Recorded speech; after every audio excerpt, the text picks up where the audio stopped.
আসসালামু আলাইকুম বন্ধুরা, সবাই কেমন আছেন? আশা করি ভালো আছেন। আজকে আমি আপনাদের দেখাবো গ্রামের সবুজে ঘেরা অপরূপ সৌন্দর্য। আসলে গ্রাম মানে সবুজে ঘেরা না, বুক ভরে শ্বাস নিতেও যেন ভালো লাগে। কিন্তু গ্রামের কিছু কিছু পরিবেশ ভালো লাগে না। দেখেন,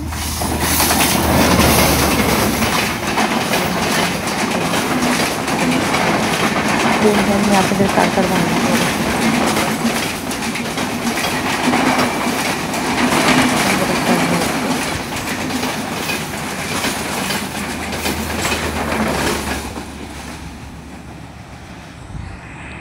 আর কয়েকদিন এটা চিনেন আপনারা, এটাকে সুইচ গেট বলে। যারা গ্রামের তারাই শুধু চিনবে। এটা মাঠের পানি, মানে নদী থেকে যদি মাঠের পানি থাকে, মাঠের পানি বের করে দেওয়ার একটা গেট এটা। আর এটা কি জানেন? খেয়া জাল। এই জালে নদীর পানিতে মাছ ধরা হয়, মাছ ধরে। আর এটা কি গাছ বলতে পারবেন? যারা গ্রামে বড় হয়েছেন শুধু তারাই বলতে পারবে। এটা হলো বট গাছ। আমরা ছোটোবেলায় থাকলে যে এরা আগাগুলান কে কে দাঁত দিয়ে চিবইছিলেন, অবশ্যই কমেন্ট করবেন। আসলে ছোটোবেলার স্মৃতি না কতই মধুর, তাই না? তারপর এই ডালগুলান ধরে সবগুলান ছোট ছোট সবাই ঝুল্লু মারা হতো, তাই না? কত মজার দিনগুলো ছিল, কোথায় হারিয়ে গেল সেই শৈশবকাল।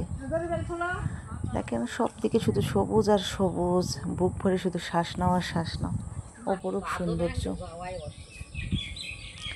দুপাশে গাছগাছালি। আপনাদের এই ভিডিওটি কেমন লাগলো অবশ্যই কমেন্টে জানাবেন।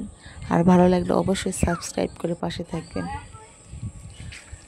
নদী দেখায়, কয়েকদিনের টানা বৃষ্টিতে নদী ভরে টইটম্বর হয়ে গেছে। এই যে পানি, কি অবস্থা, ভরপুর নদী। নদী যখন ভরা থাকে দেখতেও ভালো লাগে, আবার ভয়ও লাগে। যাক, এখানে আমাদের এখানে আগে বাড়িঘর ছিল না, বৃদ্ধি হচ্ছে, রাস্তাঘাট হয়ে বাড়িঘর হয়ে গেছে। সবচাইতে গ্রামে আমার এই জিনিসটাই ভালো লাগে, সব দিক দিয়ে সবুজ আর সবুজ, অনেক সুন্দর লাগে। আপনাদের কার কেমন লাগে অবশ্যই কমেন্ট করবেন।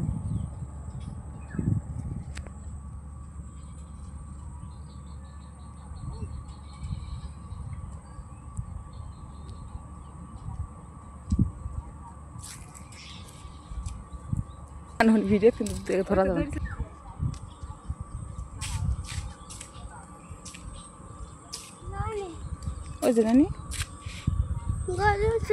আজকে এই পর্যন্ত, সবাইকে ধন্যবাদ। এখানে আমাদের বাড়ির বাইরে আমাদের জমিতে পাট দেওয়ার জন্য লোক লাগিয়েছে, পাট সেখানে লাগিয়ে দিয়েছিল, তাই আমি হাত দেওয়া দেখছিলাম।